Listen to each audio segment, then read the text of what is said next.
Vamos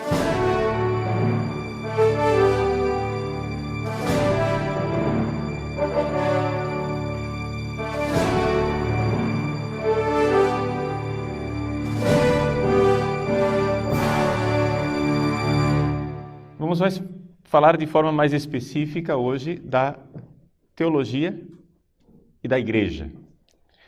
Nós já falamos no primeiro dia a respeito do pensamento de Antônio Gramsci. Ontem, mais especificamente, nós falamos da Escola de Frankfurt. Hoje gostaríamos de falar especificamente da teologia da libertação e como é que se encaixa a teologia da libertação nisso tudo. Como nós vimos, dentro do pensamento marxista, originário, mais especificamente do pensamento marxiano, não é? Aqui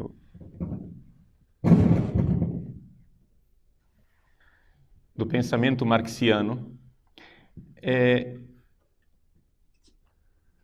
a religião e a teologia fazem parte da chamada superestrutura.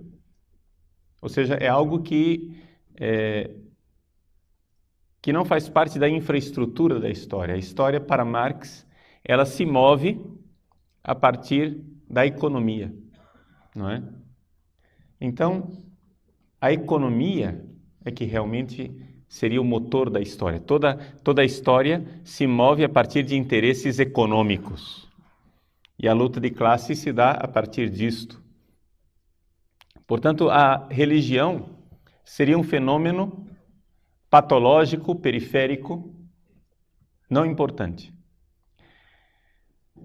O que acontece é que o pensamento revolucionário, depois de Marx, começou a notar a importância da superestrutura, a importância da cultura. E é por isso que, de alguma forma, para alguns analistas, o marxismo cultural seria, no fundo, uma espécie de marxismo heterodoxo.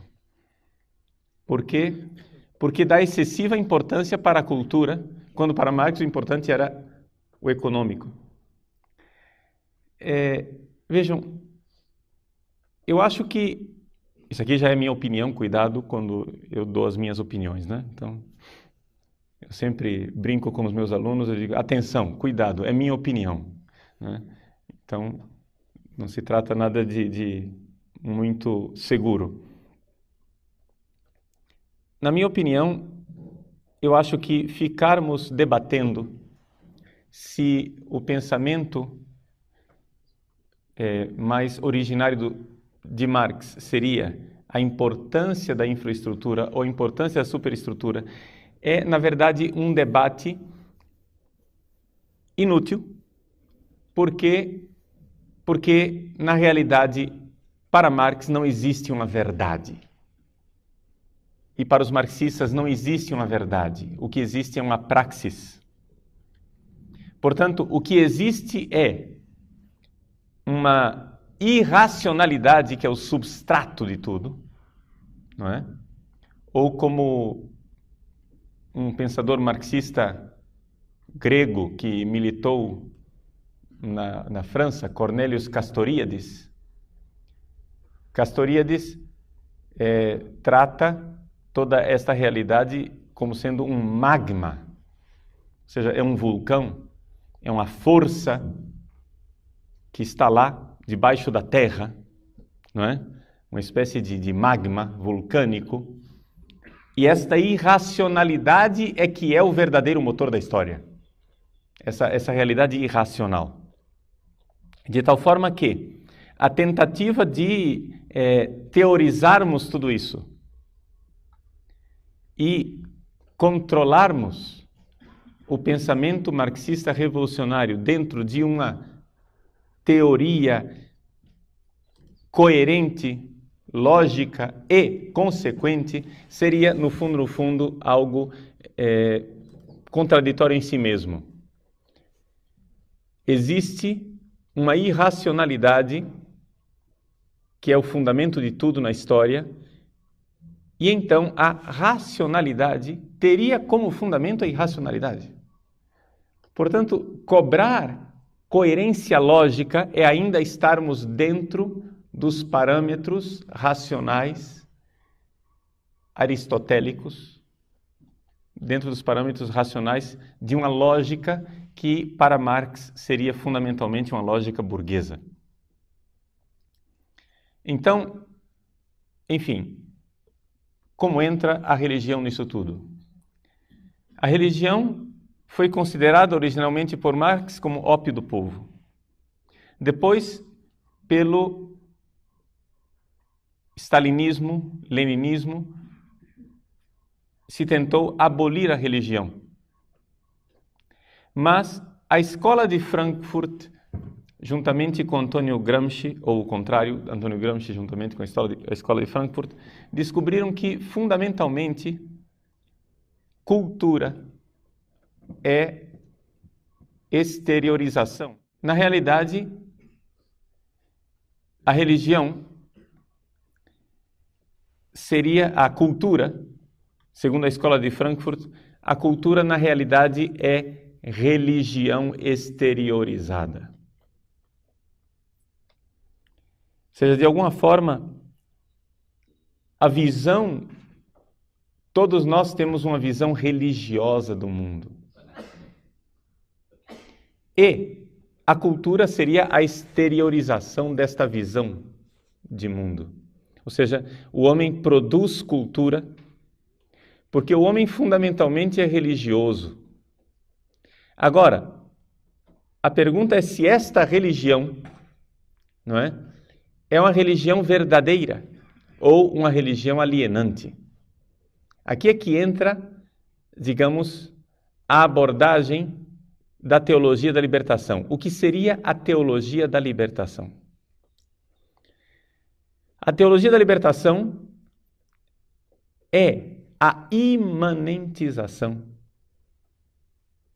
da religião cristã e de qualquer religião, diga-se de passagem. Ou seja, não sei se vocês têm acompanhado o pensamento de Hans Küng nos últimos tempos. Hans Küng tem proclamado uma ética mundial e ele tem uma série de conferências, de reflexões a respeito de cada uma das religiões, onde ele faz simplesmente isso, relê cada uma das religiões de forma imanentista. Por quê? Porque a religião, ela serve enquanto força, magma, inconsciente, força atávica, força de inconsciente coletivo, força dos arquétipos, não é? Que pode ser manipulada para produzir a sociedade que nós desejamos. É para isso que serve a religião. A religião, na verdade, é uma gasolina, é um combustível que pode ser usado num projeto de engenharia social. Portanto, a finalidade da religião não seria transcendente, mas imanente. Então, é a imanentização das nossas esperanças escatológicas. Para ficar mais claro, vamos olhar para Feuerbach, não é? Feuerbach, ele vê que, na realidade, toda teologia é antropologia. Ou seja, tudo aquilo que se afirma a respeito de Deus, todas as afirmações dos escolásticos, dos teólogos, da religião, da teologia, da Igreja Católica, do cristianismo, todas as afirmações religiosas podem ser reconduzidas a afirmações antropológicas, onde, na verdade, quando o homem fala de Deus, o homem está como que transferindo, não é? Projetando a si mesmo na divindade. Então, tudo aquilo que na teologia é predicado de Deus, na verdade é predicado do homem. Para Feuerbach, substancialmente é isso, ou seja, teologia é antropologia alienada. Quando você fala de Deus, na verdade você está falando do homem. E se vocês forem ver, é interessantíssimo, eu nunca li nenhum teólogo da libertação que dissesse isso, e que citasse Feuerbach. Mas é impressionante como a teologia da libertação se esforça para seguir essa cartilha. Ou seja, na realidade, tudo aquilo que se refere a Deus é relido em chave antropológica e, mais especificamente, em chave sociológica. Antropologia e sociologia, ou seja, sociologia e antropologia coletiva, né? Digamos assim, em palavras pobres. Então, essa realidade de um antropocentrismo em que todo o conteúdo do sagrado e do transcendente é esvaziado na imanência humana. Saindo da teoria, vamos para a prática. Quando nós encontramos um teólogo da libertação, uma das características básicas da teologia da libertação é a negação da esperança transcendente. Ou seja, não se espera um reino de Deus na transcendência, mas se espera um reino de Deus na imanência deste mundo. Se você disser para ele que ele nega a transcendência, ele vai dizer, não, nós aceitamos a transcendência, porque o reino de Deus é já e ainda não, e ainda, então tem o futuro, tem... E aqui é que está o golpe. O golpe da teologia da libertação é que eles dizem que não são imanentistas e apelam para o futuro. Mas o futuro, meus senhores, ainda é imanente. A única diferença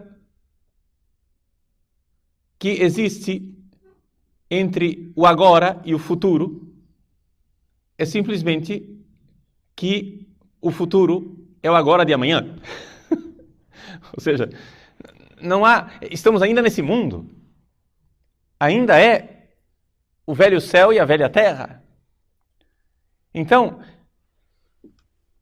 existe, na verdade, um imanentismo fraco no marxismo.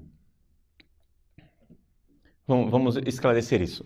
O que seria um imanentista no sentido pleno da palavra? O imanentista no sentido pleno da palavra seria um existencialista. O existencialista, como Sartre, como Heidegger, etc., etc., ele olha para a vida e vê que a vida não tem sentido. Por quê? Porque este mundo aqui é tudo o que existe. Portanto, não há sentido. E se vocês forem ver, os existencialistas merecem o nome de filósofos simplesmente pela extrema coerência com que eles levam o ateísmo até as suas últimas consequências. Eles mostram a nós o que significa o ateísmo até suas últimas consequências. O que quer dizer isso? Quer dizer o seguinte, que se Deus não existe, então só existe uma saída. Náusea, angústia, nada, caos, irracionalidade. Acabou. Se Deus não existe, comecemos a nos desesperar. Por quê? Porque, é claro, vejam, é de uma consequência lógica, não é? Irrefutável. Se uma coisa tem sentido, o sentido está fora da coisa. Que sentido tem esse microfone? Se ele tem algum sentido, o sentido está fora do microfone, que é o fato de que eu uso para me comunicar com vocês. Não é isso? Então, o sentido do microfone está fora do microfone. Que sentido tem vocês estarem no seminário? É que vocês um dia vão ser padres. Então, se o seminário tem algum sentido, o sentido do seminário está fora do seminário. Estamos de acordo? Não teria sentido, a partir do momento em que você diz que a sua vocação é ser seminarista a vida inteira, a sua estadia aqui se tornaria absurda. Se tornaria um tédio. Se você aguenta esse negócio é porque você quer ser padre, né? Ou seja, se você aguenta esse período de seminário, é porque você quer ser padre. Muitas vezes, seminaristas entram em crise vocacional e dizem, padre, eu acho que eu não tenho vocação para ser padre porque eu não suporto o seminário. Eu disse, meu filho, ainda bem. Porque é simplesmente sinal de que você não tem vocação para seminarista. Mas ninguém tem vocação para seminarista. Todo mundo tem vocação para padre, né? Se você tem alguma vocação que tem a ver com o seminário, você tem vocação para padre, não para ser seminarista. Ninguém quer esse negócio aqui perpetuado eternamente. Né? Então, se o seminário tem sentido, ele tem sentido fora do seminário. Ora, se algo tem sentido, se alguma coisa tem sentido, o sentido está fora desta coisa. Portanto, se a vida tem sentido, o sentido necessário e logicamente está fora da vida. Se este mundo tem sentido, o sentido deste mundo está fora do mundo. Se a vida tem sentido, o sentido está no além-vida. Se a história tem sentido, o sentido está na meta-história. Está fora. Porque querer fundamentar este mundo com este mundo é simplesmente o cachorro que corre atrás do próprio rabo. Não é? É você chegar e dizer, eu estou de pé. Onde? Eu estou de pé em cima dos meus próprios ombros. Não existe isso. Não é? É um absurdo. Então, o sentido da nossa vida, se existe algum sentido, está na transcendência. Agora, então nós temos aqui o quê? A visão clássica dos filósofos gregos e do cristianismo, que diz que esse mundo tem um sentido na transcendência. Assim diz o cristianismo, assim diz Platão, assim diz Aristóteles, né? E assim dizem os filósofos clássicos, em geral. O sentido desse mundo está fora do mundo, está na transcendência. Muito bem. Os existencialistas simplesmente disseram, bom, Deus não existe, vamos levar até as últimas consequências este fato. Para eles é fato que Deus não existe, não preciso nem provar isso. Vamos levar até as últimas consequências o fato de que Deus não existe. Se Deus não existe, a vida é um absurdo porque não existe sentido. Não há além. E se não há além, se não há transcendência, não há sentido. Então é por isso que eles falam de angústia, o homem ser para a morte, sein zum Tode, né? e companhia limitada. Então, os existencialistas e os filósofos clássicos são as duas posições coerentes. O marxismo é um imanentismo trapaceiro, que ao invés de ficar na posição existencialista de que, bom, Deus não existe transcendência, portanto não existe sentido para esta vida, ele faz uma trapaça e diz, o sentido do hoje é o amanhã. O sentido do presente é o futuro. Agora vejam, a única coisa que existe em comum entre o futuro e a transcendência é que os dois são desconhecidos. Só isso. Você não sabe o que é o futuro, você não sabe o que é a transcendência. Só que a natureza dos dois é absolutamente diversa, porque o futuro está ainda nesse mundo e a transcendência está fora desse mundo. Ou seja, o que é que o marxista faz? Ele adia para o depois de amanhã a crise de sentido do amanhã. Entende? Amanhã eu entrarei em crise, mas a resposta está no depois de amanhã. Portanto, o marxismo é isso. A imanentização do sentido transcendente que é adiado para o amanhã, para uma promessa de uma sociedade futura. Ora, se o mundo futuro é o sentido de tudo, se a sociedade perfeita é o sentido de tudo, a pergunta cabal, da qual nós não podemos fugir, é o seguinte: que sentido tem essa sociedade futura? Entende? Se o sentido do hoje é o amanhã, a pergunta é: e que sentido tem o amanhã? Compreendem?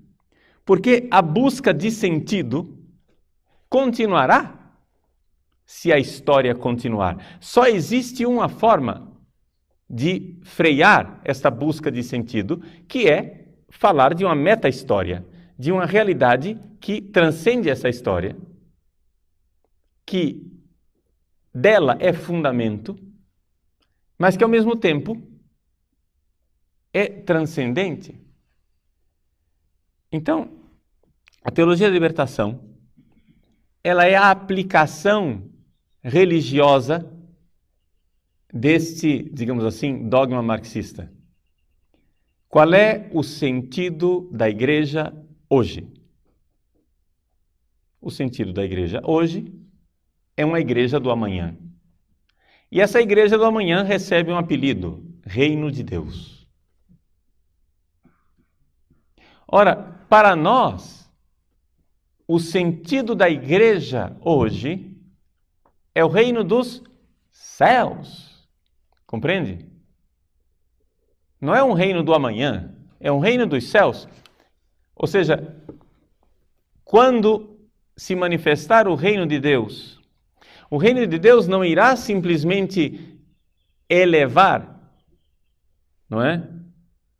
O último momento da história, mas toda a história será elevada. Toda a história encontrará o seu sentido. Não é? Não é que o reino não é que vai haver uma história da humanidade, de repente, no último momento, uma ruptura, e aquele último instante vai ser suprassumido, na linguagem de Hegel, né? Aufgehoben, vai ser suprassumido em algo maior. Não, o que vai ser suprassumido é a história inteira. E não o último momento. A história inteira vai ser elevada. A história inteira encontrará o seu sentido. Se é assim, o reino dos céus não é o reino do amanhã. É o reino do além. É o reino transcendente. É o reino da eternidade. E a eternidade veio e rompeu na história. A eternidade irrompeu dentro da história humana e se fez carne.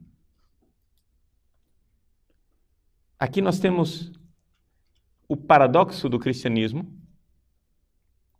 onde o transcendente, o sentido de tudo, o logos, a palavra logos pode ser traduzida como palavra, mas pode ser traduzida também como sentido, né? Quando você diz que uma coisa não tem sentido, você diz que ela não tem lógica, ela não tem logos, né?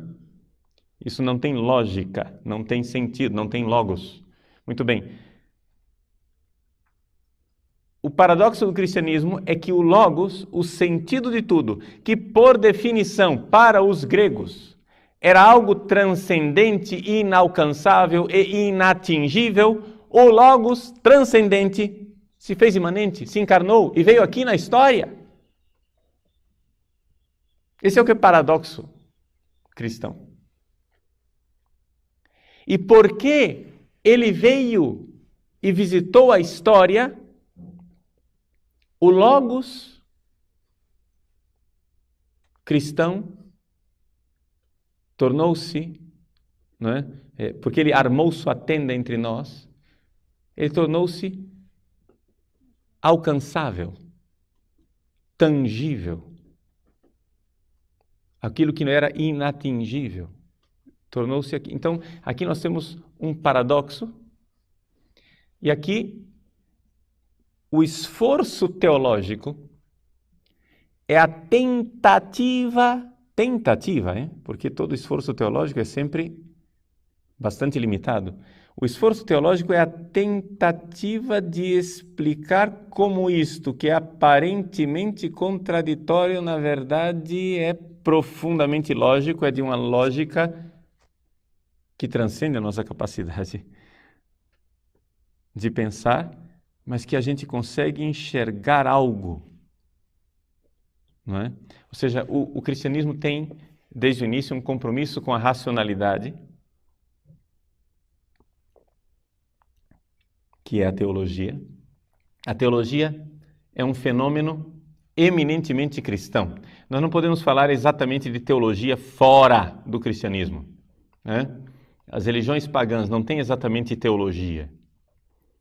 Por quê? Porque a teologia, no dizer de Joseph Ratzinger, a teologia se dá no encontro da razão grega com a revelação cristã.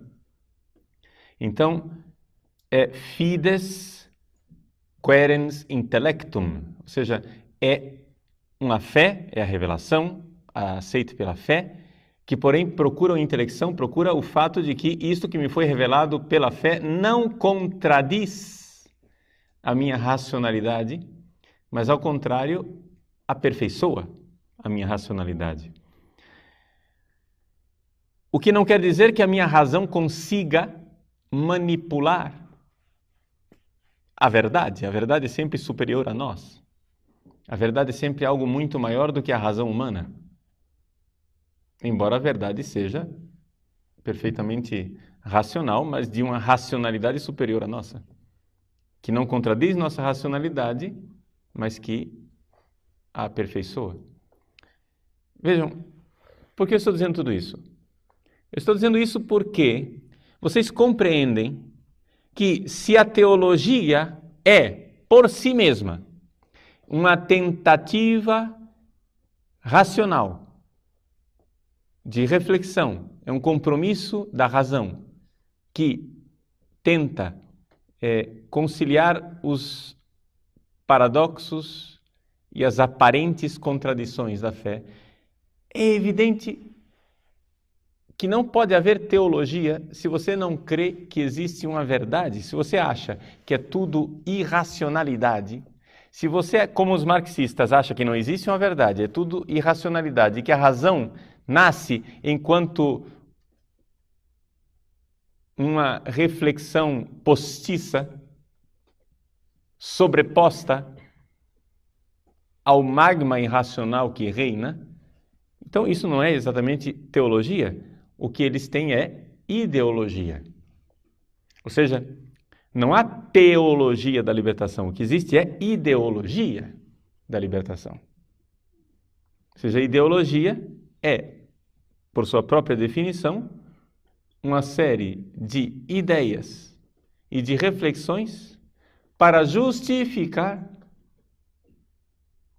uma série de interesses de classe, uma série de interesses sociais, uma série de interesses de engenharia social. Então a teologia da libertação é, na verdade, não somente nós dizemos isto dela, mas se ela for coerente até o fundo, ela mesma dirá de si que ela é, na verdade, uma ideologia a serviço de uma engenharia social. É isto que é a teologia da libertação. E é por isso que os teólogos tradicionais têm uma dificuldade imensa de compreender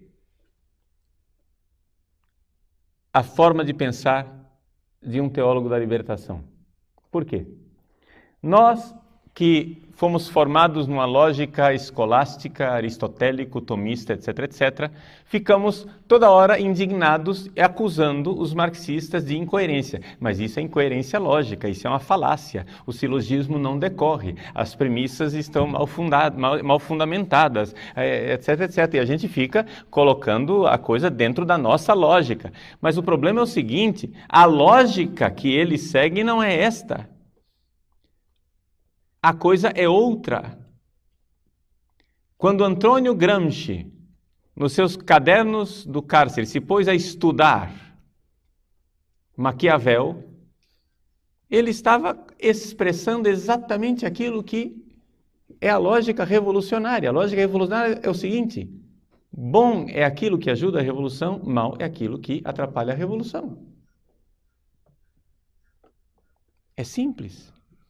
As pessoas ficam acusando de incoerência. Por exemplo, Um teólogo da libertação, não é? Vê um seminarista, um padre de batina, e o acusa de estar dentro daquela batina escondendo o homossexualismo. O que é que você esconde atrás dessa batina? Na verdade, você tem alguma tendência homossexual. E então, tece comentários mordazes a respeito da hipocrisia de uma ideologia romana que esconde uma podridão imensa e uma falta de coerência. Ato contínuo, este mesmo teólogo da libertação começa a defender os direitos dos homossexuais de se casarem e que a igreja é hipócrita porque não aceita os homossexuais. Mas não era você que há 5 minutos atrás condenava os homossexuais de batina?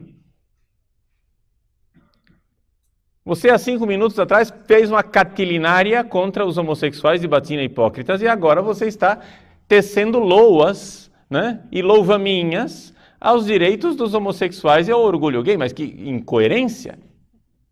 Que incoerência! Mas não existe incoerência nenhuma. Incoerência é se você pensar com a sua lógica aristotélica. Profundamente coerente é se você notar que para eles são homens que estão para além do bem e do mal. Porque não existe verdade. Você acha que existe uma verdade? Ele já transcendeu isso. Ele já se livrou desta sua tara atávica de achar que existe uma verdade. Não existe verdade. O que existe é aquilo que ajuda a revolução ou atrapalha a revolução. Então, todas as vezes que você for dialogar com uma pessoa que se move dentro de uma lógica revolucionária, você ficará desconcertado com a falta de coerência lógica dele. E se você continuar argumentando nesse sentido, você já perdeu a argumentação. Você tem que, para conseguir dialogar com essa pessoa, pensar do jeito que ele pensa, ou seja, ele pensa de trás para frente. Ele primeiro vê o que ele quer conseguir e depois ele monta um argumento que sustente. Depois, quando você derruba aquele argumento, ele inventa outro, mesmo que esse segundo argumento contradiga o primeiro. Compreende isso? Então, ele sabe o que ele quer. Isso é o que nós chamamos de primado da praxis sobre a teoria. Ele sabe o que ele quer fazer. Ele quer destruir o sistema e, portanto, ele irá usar qualquer porrete para bater nesse sistema. E se você puser abaixo um argumento, ele inventará um segundo. Mesmo que esse segundo contradiga o primeiro. Ou seja, é conveniente para destruir o imperialismo romano chamar de homossexuais e escandalizar os tradicionalistas, chamar de homossexuais todo mundo que usa batina. É conveniente. Mas logo em seguida é de extrema conveniência falar da sacralidade do homossexualismo para conseguir destruir a moral burguesa judaico-cristã e, portanto, esse imperialismo da família patriarcal. Compreendem isso? E ele, em resumo, trata-se de marketing. Entende? Trata-se de marketing. Quando os marqueteiros querem eleger um político, eles não vão ao político e dizem assim, quais são as propostas do Senhor para que nós possamos apresentar essas propostas maravilhosas ao povo, não é? E assim o povo fique convencido de suas propostas. Isso pensaria uma pessoa honesta, mas não é assim que funcionam os marqueteiros. Eles fazem uma pesquisa, descobrem o que o povo quer ouvir, e então contorcem a imagem do seu candidato para que ela se aproxime o mais possível daquilo que o povo deseja. Ou seja, não é que a coisa seja um raciocínio lógico. Não, a conclusão já estava posta. Compreende? Então, qual é a grande acusação do marxismo com relação ao cristianismo? Que o cristianismo é ópio do povo. Por que o cristianismo é ópio do povo? Porque se vocês continuam prometendo um paraíso celeste para o povo, eles vão deixar de lutar para implantar a sociedade justa e sem classes aqui na Terra. Então você não pode pregar o reino dos céus, você não pode fazer nada que faça com que o povo não lute, não é? Você tem que ajudar o povo a se engajar nesse projeto de engenharia social que eles já se pré-fixaram, já colocaram lá. É isto que nós queremos alcançar.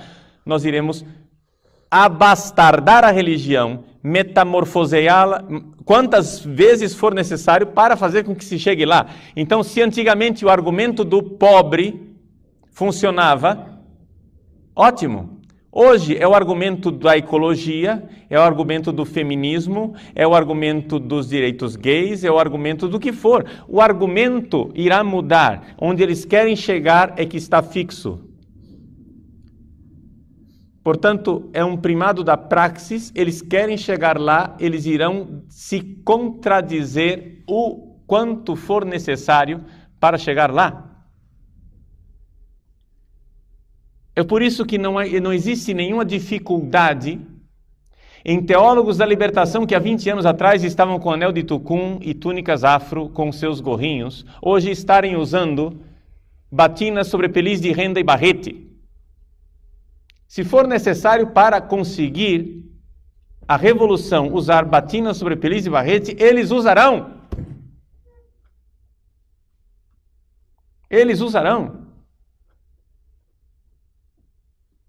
Então não pense em consequencialismo lógico. A teologia da libertação é simplesmente ideologia. Ou seja, é argumento que convence e enquanto convence, vale.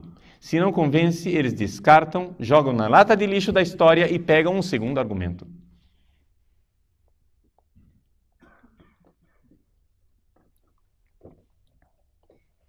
Teologia da libertação é teologia a serviço do partido. É aqui que está a realidade. Por isso, se você, ao entrar num debate com um teólogo da libertação, entrar dentro do debate dialético platônico, aristotélico, tomista, escolástico, clássico, você perdeu. Por quê? Porque dentro dos diálogos platônicos, dentro da dialética clássica, não tem nada a ver aqui com a dialética hegeliana, ou seja, tem a ver, mas não tem a ver, ou seja, estou falando aqui em sentido de diálogo de busca da verdade, né? Diálogo acadêmico. Quando você se põe nesse diálogo que busca a verdade, a dialética clássica supõe que as pessoas em debate têm boa vontade e estão buscando a verdade. Ponto. Esse pressuposto não existe num debate com um revolucionário. O revolucionário não está buscando a verdade porque ele não crê que exista a verdade. E, portanto, ele não vai procurar sinceramente uma verdade, porque para ele não existe sinceridade. Ou seja, toda razão é, na verdade, ilusão. Ou seja, lembremos-nos de Paul Ricoeur, que nos fala dos três maîtres à suspicion, dos três mestres da suspeita. Nietzsche, Marx e Freud. Para eles, para esses mestres da suspeita, o que é a razão? Para Nietzsche, a razão é ilusão. Para Freud, é racionalização, mecanismo de defesa. E para Marx, é ideologia. Ou seja, nenhum deles crê na verdade. Nenhum deles crê que a razão possa conhecer a verdade. Para estes senhores, o ser humano é um animal defeituoso. É um animal que tem uma coisa chamada razão. A razão é um defeito que nos impede de estar em contato com o mundo real. O mundo real é o mundo da luta pelo poder, é o mundo do darwinismo, é o mundo da lei do mais forte, é o mundo da luta de classes, é o mundo da libido sexual agressiva, é o mundo do Übermensch, do supra-homem, do supra-humano, do homem que se livrou da racionalidade e da divindade e que agora vive a realidade ictônica, tenebrosa, irracional, satânica, digamos assim, para usar uma linguagem cristã que eles não usam, a realidade satânica do que é tenebroso, do irracional, do ilógico. Este é o mundo real. Essa realidade luminosa, apolínea, solar, não é? Da razão é simples ilusão. O mundo é subterrâneo, o mundo é magma, o mundo é lá embaixo, é vulcânico. Então, aqui está a grande dificuldade. Agora vejam só. Estes senhores tentaram acabar com a igreja, mais de uma vez. Levaram as igrejas, os católicos e os ortodoxos para os gulag russos e etc. Fizeram a guerra civil espanhola e mataram sei lá quantos milhares de cristãos. Tentaram fazer revoluções e acabar com os cristãos. Só que eles notaram que não estava funcionando, porque nada disso conseguia tirar o povo da alienação religiosa. E então, eles fizeram o plano B. O que é o plano B? O plano B é o seguinte: você não consegue vencê-los, junte-se a eles, infiltrando-se e mudando a religião desde dentro. Ou seja, o que nós estamos assistindo dentro da Igreja Católica, a teologia da libertação é um projeto de engenharia social dentro de uma parte da sociedade chamada Igreja, em que desde dentro, eles infiltrados desde dentro, conseguem fazer com que a Igreja mude a sua própria natureza. E isto com a ajuda de tantas outras coisas e de tanta gente que nem pensava em ajudar nisso. Por exemplo, quando vocês pegam um teólogo como Karl Rahner não é da teologia da libertação. Mas a abordagem antropológica de Rahner serve, tudo serve. Por quê? Porque Rahner, com sua influência kantiana, não é? Rahner transforma a religião naquilo que eles creem que é a religião, ou seja, numa realidade mental. Por quê? Porque Rahner começa a mostrar que existe Rahner estuda Kant, vê que existem categorias transcendentais na mente humana, e Rahner então analisa e vê que existe um transcendental sobrenatural. Ou seja, a religião, ao invés de ser algo na história, é um evento, é um acontecimento histórico, a religião é algo aqui, na minha mente, na minha cabeça. Então, tudo isso serve. Eles vão usar tudo isso. O que é que não será absolutamente aceito pela teologia da libertação? É o cristianismo como acontecimento.